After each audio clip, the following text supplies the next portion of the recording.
आज आप सुने 5 बरस के राजकुमारी का दुख भरी कहानी। बहुत पहले की बात है। एक पति और पत्नी रहा करते थे। पत्नी गर्भवती थी। कुछ दिन का बाद पत्नी खूब सुंदर एक पुत्री को जन्म देती है और जन्म देकर उनकी मृत्यु हो जाता है। तब से उनके पिता अपनी छोटी सी राजकुमारी को पोषण पालन करते हैं। उन्हें माता पिता बनकर सेवा जतन करते हैं। देखते देखते राजकुमारी 5 बरस के हो जाती है। उनके पिताजी अपना राजकुमारी को विद्यालय में दाखिला करवा देते हैं। एक दिन की बात है, जब विद्यालय में सभी बच्चों को छुट्टी हो गया, सभी बच्चों अपने अपने घर जाने लगे। राजकुमारी आते आते देखती है कि एक माँ अपने बच्चों को बैठाकर भोजन खिला रही है। राजकुमारी वहाँ पर खड़ा होकर देखने लगती है। उस स्त्री कहती है कि बेटा क्या देख रही हो? तुम्हारे मम्मी तो ऐसे ही प्यार से तुम्हें भी भोजन करा रही होगी। राजकुमारी कहती है कि नहीं, मैं कभी अपना माँ को नहीं देखा।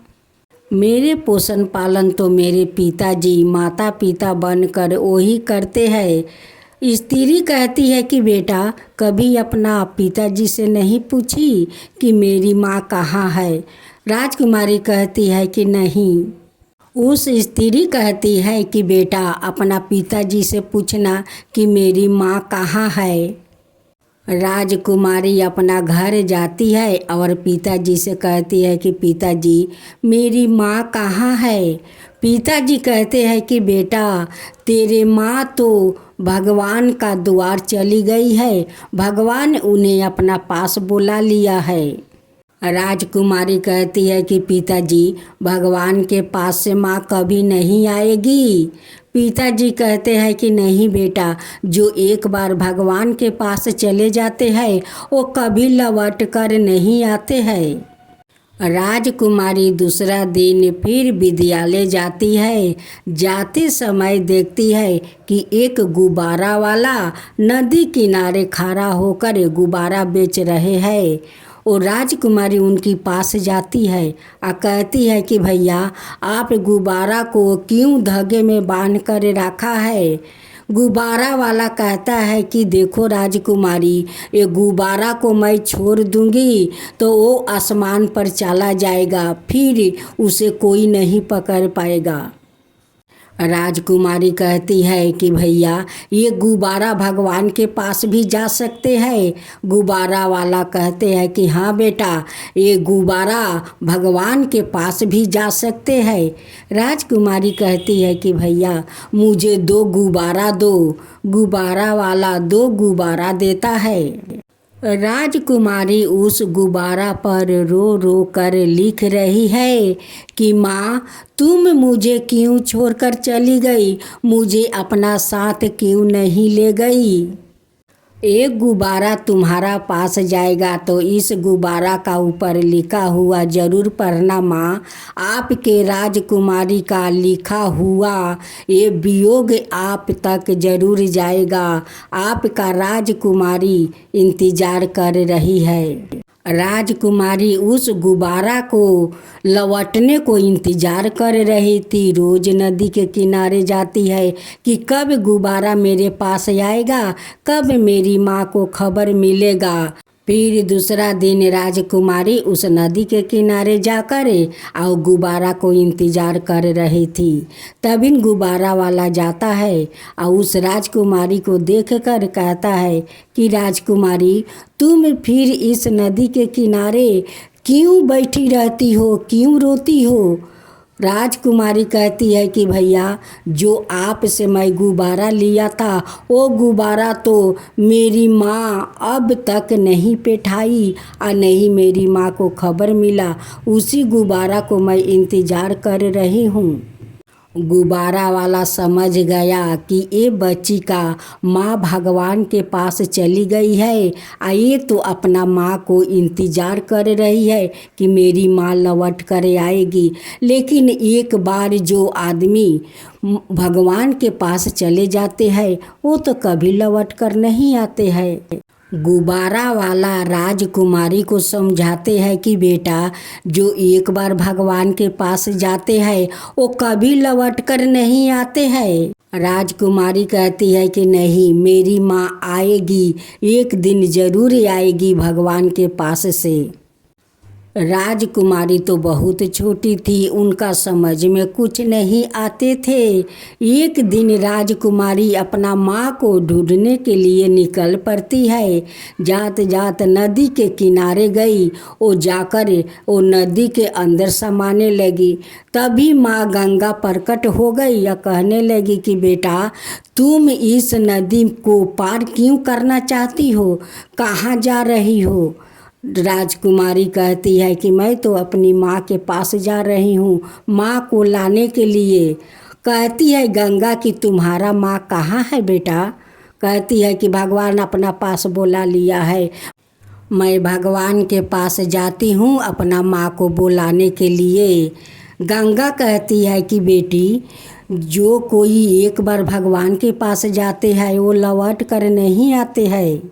राजकुमारी कहती है कि नहीं, मेरी माँ आएगी, मेरी माँ को भगवान ने अपना पास क्यों बुला लिया।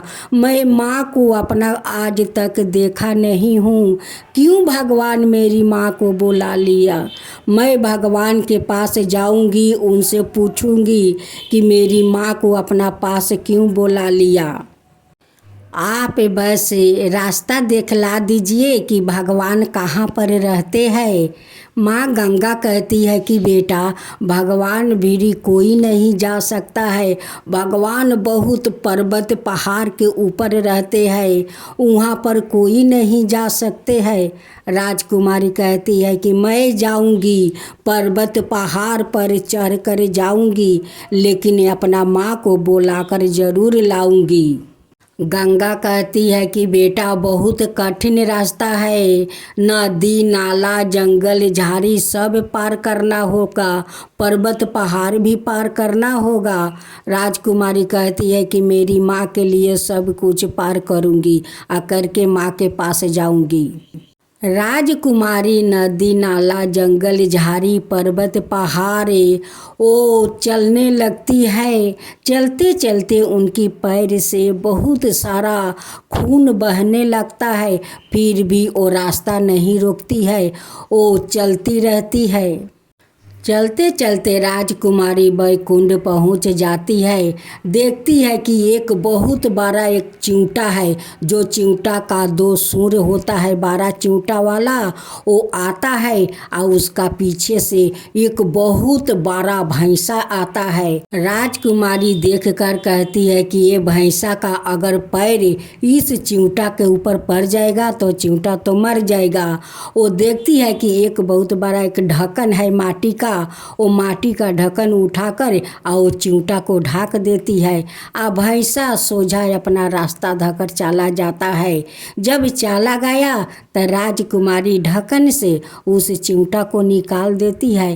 कहती है कि अब जाओ, अब तुम्हारे ऊपर कोई खतरा नहीं है। वो तो कोई चिमटा नहीं था, वही तो यमराज थे।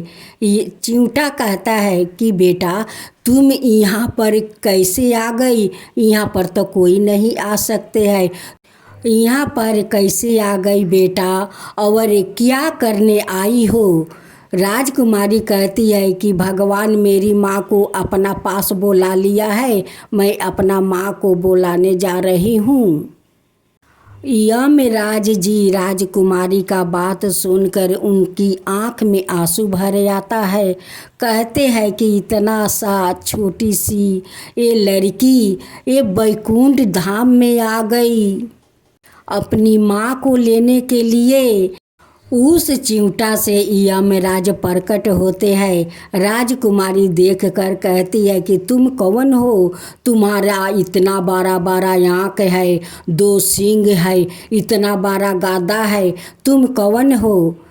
यमराज कहते हैं कि बेटा मैं यमराज हूँ, जो लोग का समय हो जाता है यहाँ पर आने के उसको मैं जाकर ले आता हूँ। राजकुमारी कहती है कि मेरी माँ को आप ही लाया होगा। यमराज कहते हैं कि तुम्हारा माँ कौन है, मुझे तो पहचान नहीं है बेटा। तब राजकुमारी अपना फराक के अंदर से एक अपनी माँ को फोटो निकालती है या दिखाती है कि यही मेरी माँ है।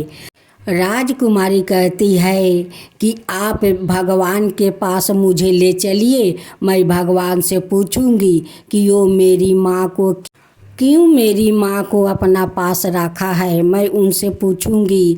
यमराज का अंगुरी पकड़ लेती है और राजकुमारी उस भगवान के पास जाती है। यमराज कहते हैं कि भगवान ये अपना माँ के लिए यहाँ पर आई है। भगवान भी उस राजकुमारी को देखकर आश्चर्यजनक में पड़ गए कि इतनी सी छोटी सी बच्ची वैकुंठ धाम में आ गई। भगवान पूछते हैं कि बेटा तुम यहाँ पर क्यों आई हो। कहती है राजकुमारी कि आप मेरी माँ को अपना पास क्यों बुला लिया, अपना पास क्यों रखा। मैं तो अभी तक अपना माँ को नहीं देखा हूँ कि मेरी माँ कैसी है, बस यही उनकी तस्वीर है। आप मेरी माँ को लौटा दीजिए, मेरे साथ जाने दीजिए। सभी बच्चों की माँ है, अपना बच्चों को कितना प्यार से भोजन कराती है। आप मेरी माँ को बुलाकर अपना पास रख लिया है। राजकुमारी का बात सुनकर भगवान महादेव उस गुफे में जाते हैं, जिस गुफे में सभी को प्राण भगवान रखते हैं और वही से फिर से जन्म लेना शुरू होता है। जे जैसा कर्म किया है वैसा ही जन्म लेता है। कोई कीड़ा मकोड़ा को जन्म लेता है, कोई इंसान का अंदर जाकर जन्म लेता है, कोई गाय भैंस में जन्म लेता है। जो जैसा कर्तव्य किया है वैसे ही उसका फिर से जन्म लेना पड़ता है। भगवान महादेव कहते हैं कि बेटा उस गुफा में देखती हो जो सादा कपड़ा में बैठी हुई है। राजकुमारी जाकर पकड़ने को कोशिश करती है, उनकी माँ उन्हें पकड़ने की कोशिश करती है। नहीं राजकुमारी पकड़ पाती है या नहीं उनकी माँ पकड़ पाती है, क्योंकि वो आत्मा है। राजकुमारी कहती है कि भगवान मैं तो अपनी माँ को नहीं पकड़ पा रही हूँ। भगवान महादेव कहते हैं कि बेटा तुम पकड़ नहीं पाओगी और नहीं तुम्हारी माँ तुम्हें पकड़ पाएगी, क्योंकि वो आत्मा है, वो तुम्हारी माँ को आत्मा है। यमराज जी कहते हैं कि भगवान इसमें आप प्राण डाल दीजिए, इसमें आप जीव डाल दीजिए, उनकी माँ को उनके पास आपस दे दीजिए। भगवान महादेव उनमें प्राण डाल देते हैं और उनके आपस कर देते हैं। भगवान महादेव जी कहते हैं कि यमराज जी अपना विमान पर बैठा कर राजकुमारी या उनकी माँ को धरती पर जाकर छोड़े आइए। यमराज जी राजकुमारी और राजकुमारी को माँ को अपना विमान पर बैठाकर वो धरती पर आ रहे थे। नदी के किनारे बहुत सारे स्त्रियाँ जीवित पूजा कर रही थी। तो राजकुमारी का माँ कहती है यमराज जी से कि भगवान ये सारी औरत क्या कर रही है। तब यमराज जी कहते हैं कि ये सारे स्त्रियाँ जितिया व्रत करती है, आज उपवास है। ये सारे औरत लोग ये अपना संतान के लिए जितिया व्रत करती है। तब राजकुमारी के माँ कहती है कि आज मेरी माँ भी जिउतिया भगवान को व्रत कर रही होगी, उसलिए तो आज मैं बच कर धरती पर जा रही हूँ। भगवान मुझ में प्राण डाल दिए है, आज मैं जीवित हूँ, अपना बच्ची के साथ मैं धरती पर जा रहा हूँ। मैं भी इस जिउतिया व्रत को करूँगी, वो भी श्रद्धा भक्ति से करूँगी। राजकुमारी के माँ उस दिन मुख में अन्न जल कुछ भी नहीं डाली थी, वो पूरा उपवास थी। उसलिए उस दिन राजकुमारी का माँ भी जिउतिया भगवान का व्रत किया। यमराज जी माँ बेटी को उनका घर तक पहुँचा कर कहते हैं कि हे राजकुमारी, आप भी हर साल जिउतिया भगवान के व्रत कीजिए। आज तो जिउत भगवान का व्रत है, आज आपको इस आत्मा में भगवान ने आपको प्राण डाल दिया है, उसलिए आपको जिउतिया भगवान को व्रत हर साल श्रद्धा भक्ति से करना। राजकुमारी के माँ यमराज जी का दोनों हाथ जोड़कर कहती है कि भगवान, आज का दिन इस मरे हुए आत्मा में भगवान प्राण डालकर जीवित किया है, इस दिन को मैं कभी नहीं भूलूंगी, मैं कभी नहीं भूलूंगी। इस दिन का व्रत मैं ज़रूर हर साल करूँगी, वो भी श्रद्धा भक्ति से। तो बोलो जिउत भगवान की जय, जिउत भगवान की जय।